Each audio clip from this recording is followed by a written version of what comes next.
Salve. In this video we're going to learn about third declension I stems. I stems are a subcategory of third declension nouns in which just a few things change. First, let's see what changes about them, and then we'll talk about how to identify them. For masculine and feminine I stems, we use these endings.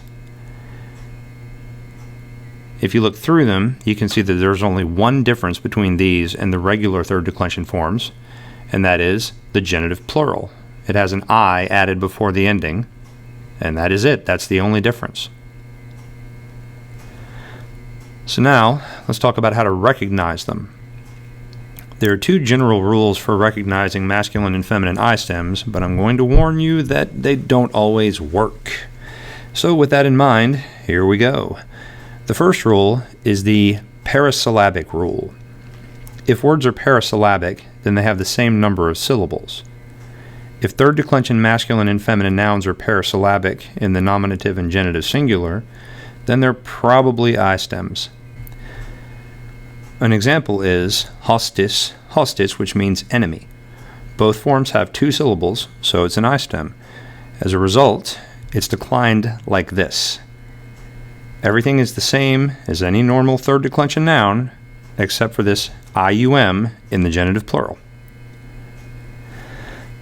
Okay, rule number 2 is the double consonant rule.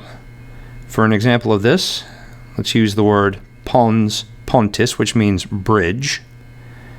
If the word has two consonants right before the ending in the genitive singular form, then it's probably an I stem. So, pons is declined like this, with that same IUM in the genitive plural, and everything else stays the same. Okay, now for neuter I stems. Third declension neuter nouns are I stems if they end with AR, E, or AL. This is sometimes referred to as the aerial rule. Examples are exemplar, which means copy, mare, which means sea, and animal, which means animal. More things will change with the neuters, however. So, let's take a look at mare as an example, and it's declined like this. If we analyze it, we'll see that the ablative singular has an I instead of an E, and we've added an extra I to the nominative, genitive, and accusative plural forms. I said previously that these rules don't work all of the time. The truth is that I stems were a very messy thing in Latin. The ancient Romans themselves messed them up on a consistent basis, and the rules changed over time, so you might see different things in Latin texts depending on when those texts were written.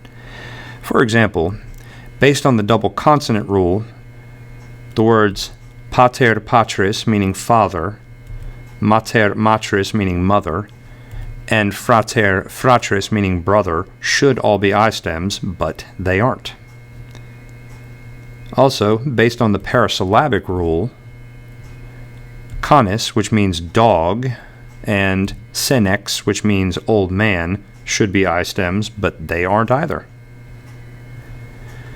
In addition, sometimes you'll encounter I stems in which even more things change, such as the word touris, which means tower. It's a parasyllabic feminine form, so it should be an I stem, and it is, but it's declined like this.